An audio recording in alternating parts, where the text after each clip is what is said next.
Welcome to Campaigns and Coffee. Grab your mug and let's dive into tales of adventure and the answers to your quirkiest questions. Today we're talking about how to build cities that feel real and organic rather than fake and forced. Today's conversation is inspired by a recent trip I took to San Antonio, Texas, and hanging out on the Incarnate forums. Incarnate is a tool for making all kinds of maps, battle maps, city maps, regional maps, that kind of thing. And a lot of times people come along and they'll go, hey, I made my first city. Does it feel real? Like, does it look like a good city? And a lot of them are just generic fantasy city, right? It doesn't, I don't know, you look at it at a glance and I don't know the history of this particular city, but I also can't see the history of that city just by looking at it. Like, all the streets are really straight, right? There doesn't seem to be any interesting geography. There's a river that runs through it, but it doesn't seem to actually impact how the buildings were laid out. While I was in San Antonio, I found there was a lot of really cool things that happen in this city, which is located in Texas. So first, they do have a river going through it, but they've tamed it. They've created basically these concrete sidewalks that go along the sides of the river. It's kind of touristy, but it's really beautiful at night. We were there just before the Day of the Dead celebrations. And so there were all of these great mythical beasts just built up as art sculptures along the trail, right? And nice. They had lights in the trees and that kind of thing. So it was really pretty. And they've got this huge mechanism that basically like floodgates to prevent the downtown from flooding should they get heavy rains from a hurricane or something. So they've really sort of regulated and tamed it, which may make the druid's skin crawl, but it does really define the center of that city. It's like, there's a lot of commerce there. There's a lot of restaurants and that kind of thing.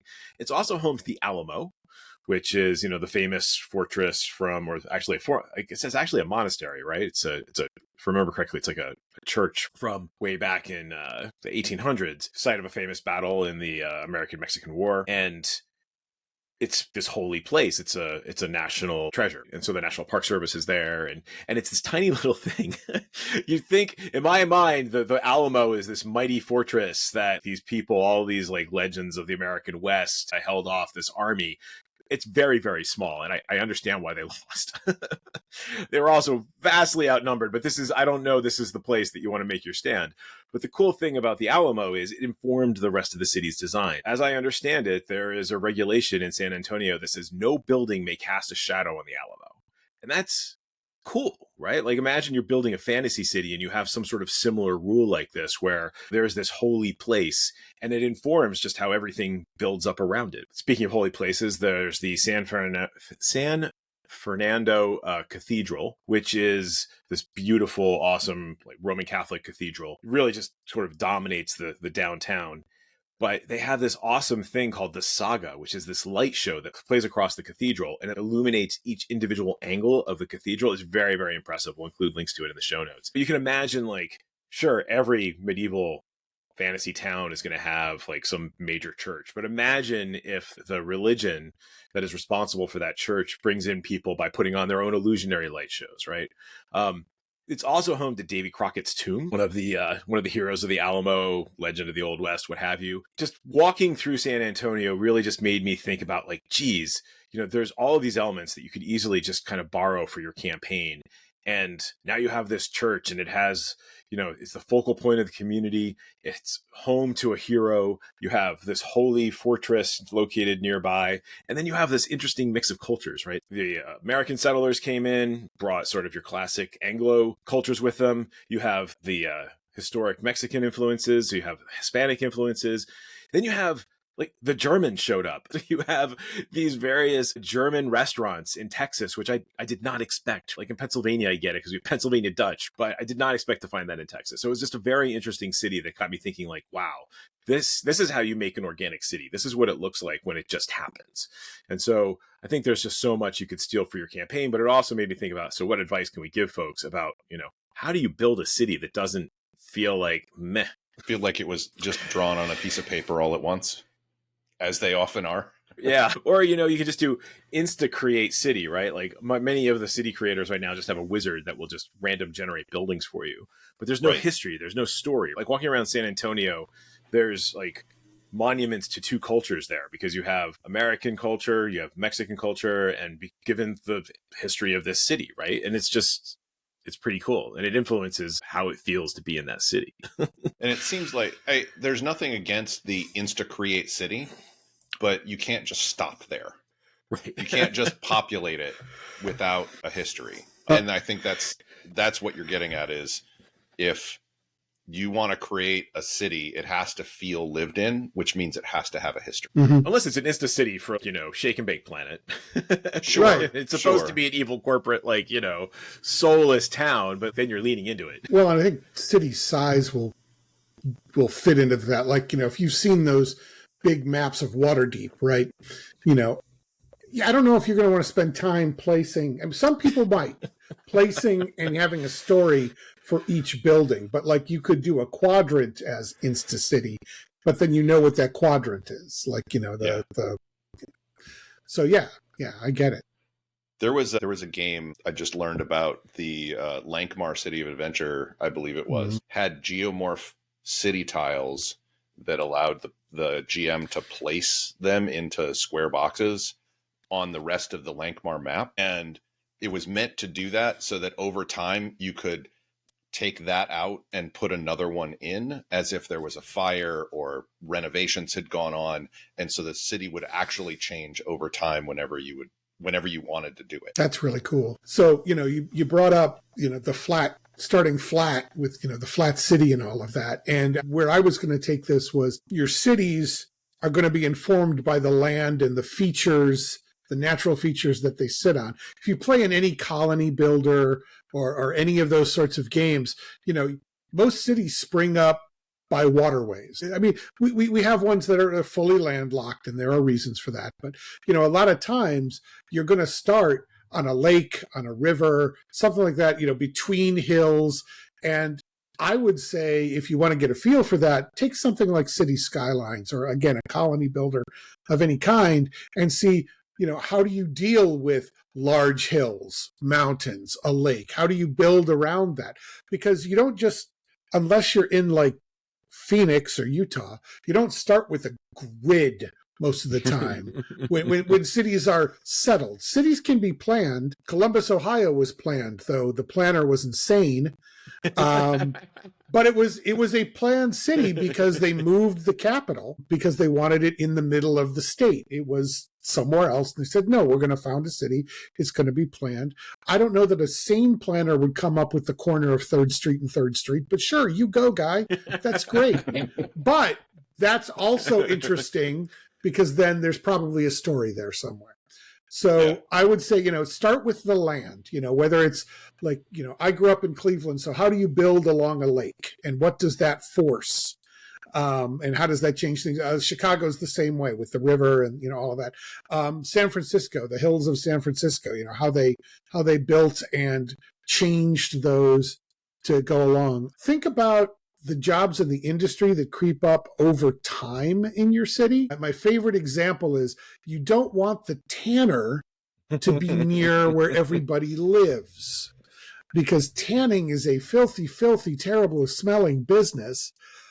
And you're going to have issues with that. So where industries pop up is going to, determine that's how you're going to get segments of the city, sectors of the city, the industrial side, the residential side, that sort of thing.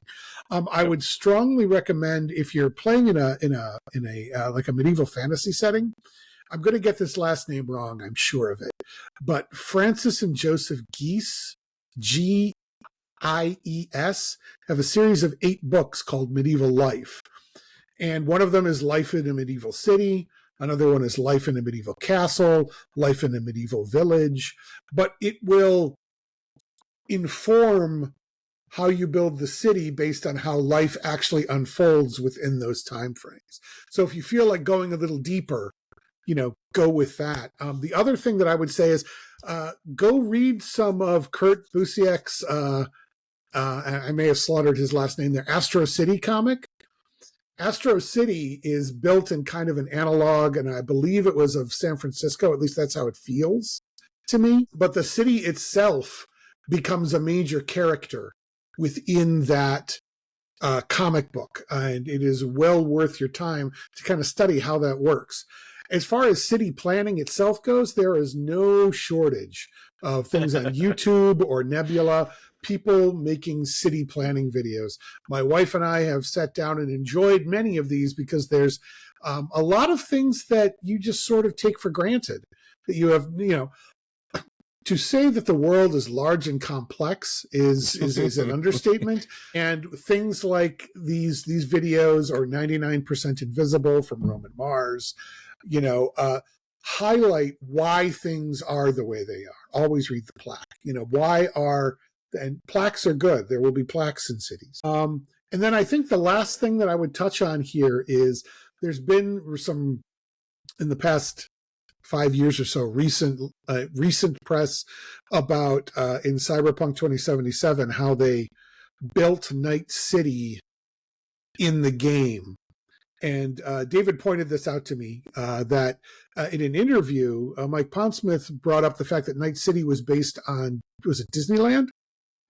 Yeah. Where it was a planned city. So different segments were Japanese, Chinese, European, all of that.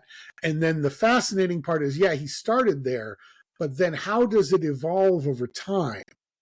And how does it break down? And how does the city change?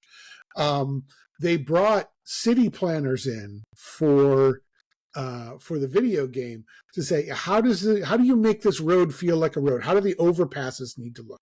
How can we make these things? And so when you're in this video game, unlike some other games, it feels like a real living place. And that's what we're after, right? Some place where the players can feel like they're not sitting around a table necessarily or staring at their monitor, that they feel like the character inhabits a place. After that, it's all the details, right? It's the NPCs they run into, it's the buildings. But I really like your point about the Alamo, Ken. Having landmarks, things from the city's history, just like I think you were talking about Philadelphia. I don't know if that was before or whether we covered it again. But in Cleveland, for a time, you couldn't build anything taller than the Terminal Tower. That changed, but there were reasons for that. That was the city symbol. That was all of that. So what are your city's main symbols? What do people rally around? Well, when those things change, how do they react to that? I remember when they tore down Municipal Stadium in Cleveland and built a new one. Oh, it was a thing. Let me tell you. So all of these things all play into it and give the you have to invest the thought and the time, I think, is where I'm going with this. You've got to plan it. You can, especially if it's a main part of your campaign. I mean, if you're just passing through, then okay. But, if this is where you're going to base your game, give it some love. Yeah, I definitely agree. So, Josh, how you build your cities? I have a tool. It is called the Astonishing Random Tables tool. I use basically this book for everything. I mean, it's got sections for like forms of government, population types, building a realm, planet, and economy, establishing beliefs, businesses, guilds, all that kind of fun stuff. Wow. It's got like random rolling tables, but a lot of that is like, if you have to build it on the fly, it's really nice. If you're actually planning stuff, the best idea that I think I've ever had is play as a character just on your own time. Play as a character that's just happens to be stumbling upon your city, and you just walk through it. And where are you going to go? What are you looking for? What are you trying to do? And that'll help you build kind of flavor around the area where your characters are going to be going, and try to do it from as many perspectives as you can. Like, I'm a soldier that just escaped a war or something like that, or I'm a weary traveler that's just looking for a bar, or like a place to stay, things like that. Yeah, I think that's cool. I think that's a good way to get at kind of like the organic nature of the city, and then those just become part of your NPCs, right? Like, how did your NPCs interact with the city? I like the evolution of a city over time. So I have my own homegrown city for my very long-running D&D campaign is Obsidian Bay.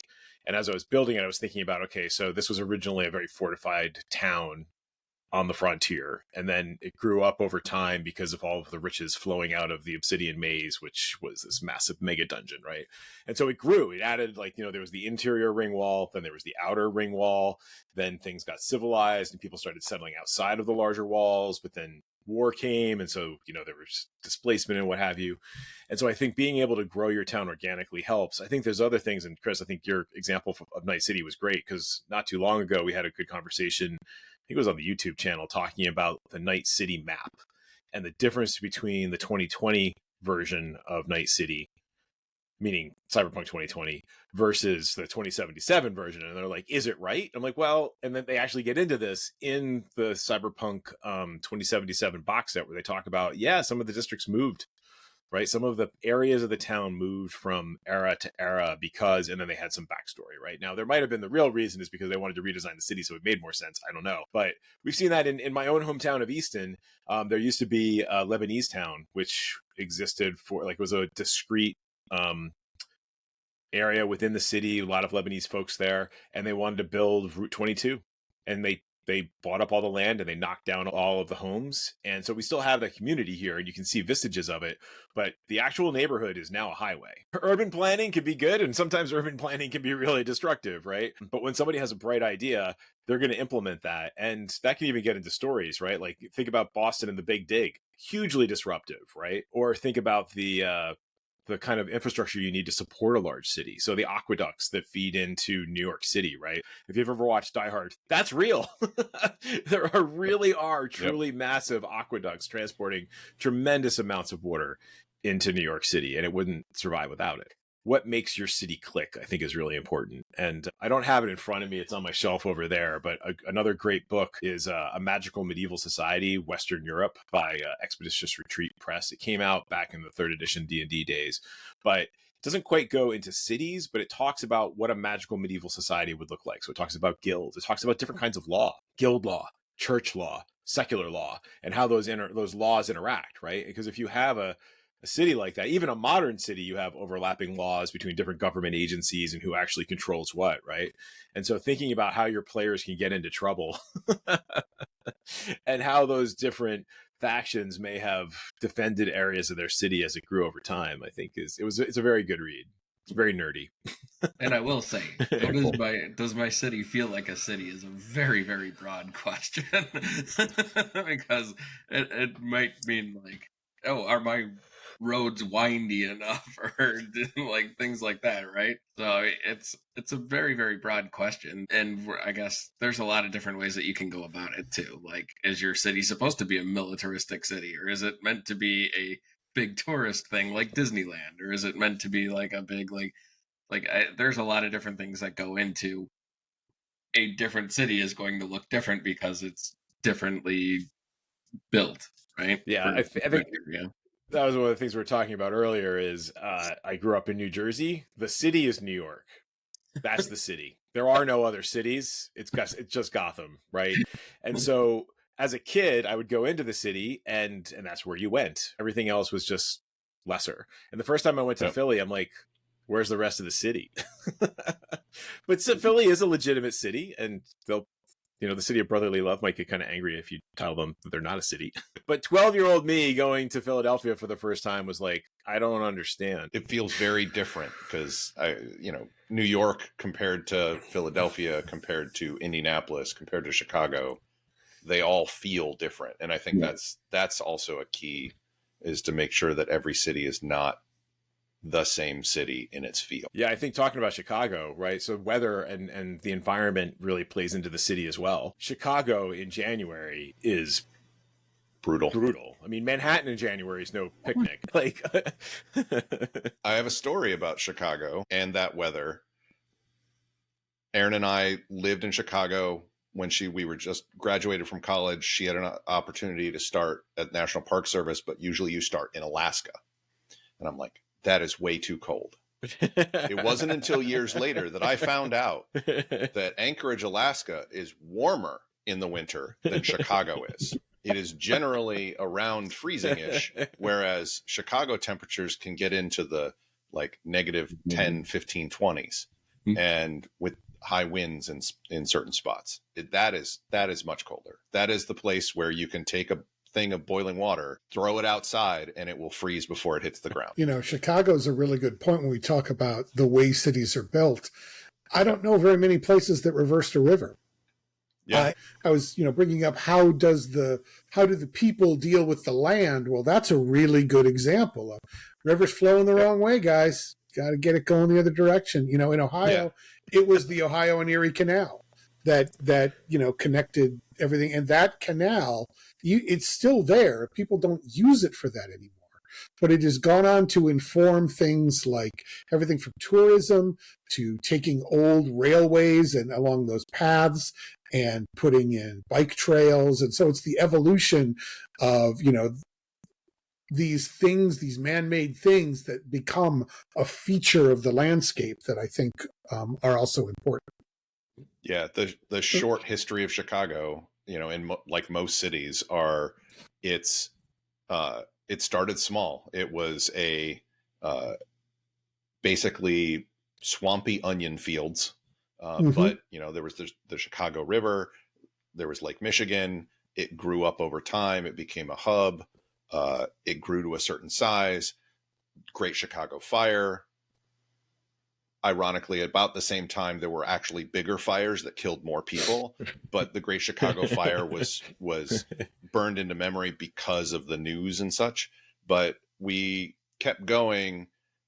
After the fire, that's when the city planning happened. So before then, it was really weird. And then over time, industries came and went. There was the Great Chicago Stockyards. Those aren't there anymore.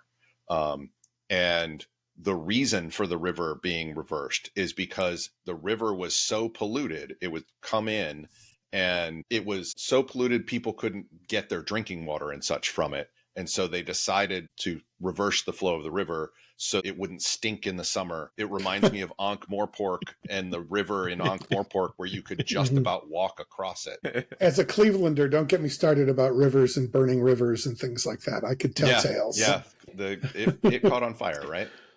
A couple times. But the important thing about that is the only reason people remember it is because it brought about the EPA.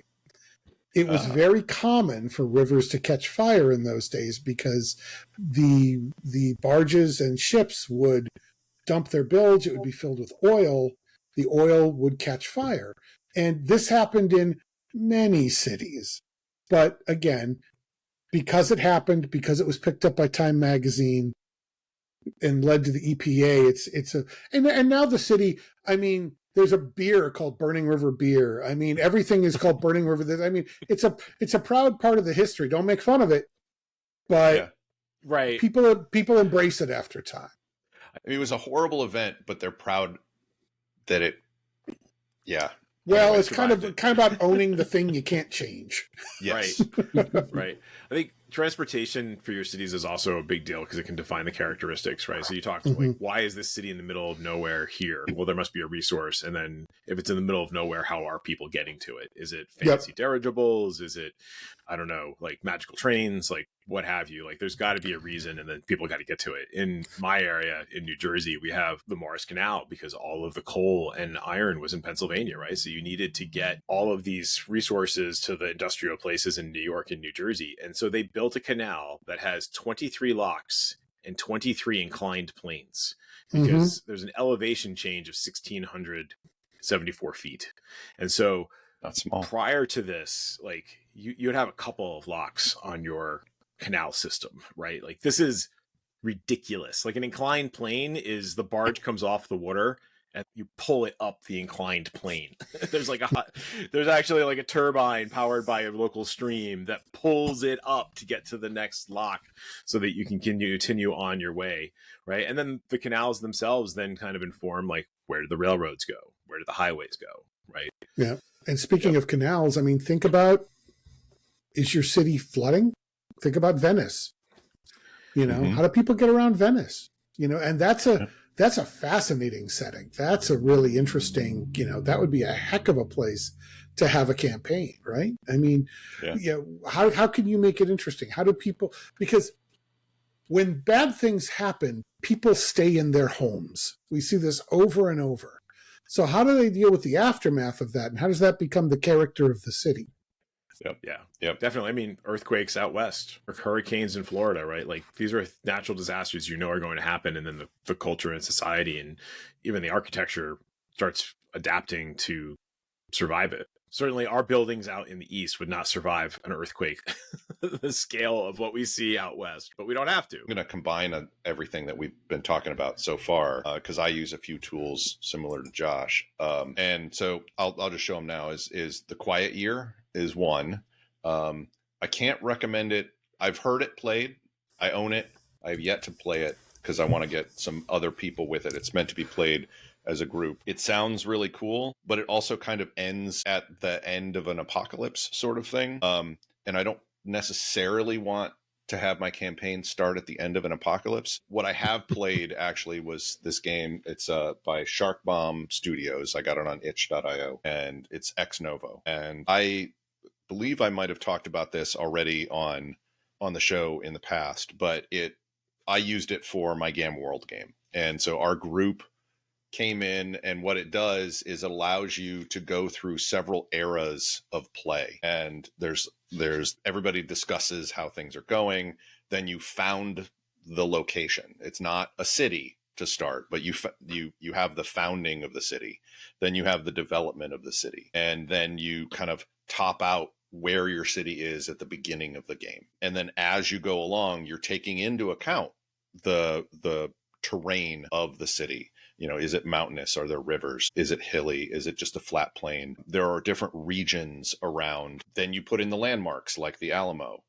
And then as you go along, you said, okay, well, what resources are nearby? But then you bring in the people, and those people form different districts, and those districts become factions. And those factions, as you play, gain and lose power. And so, like in our quick game of this for Gamma World, it was built by an old highway, and as the game progressed, we found out that there were basically like 3-foot long grasshopper things called hoppers, and they were killed for their protein. And then later on, another faction grew up because they were like, hey, all the stuff we don't use, we can use to brew beer.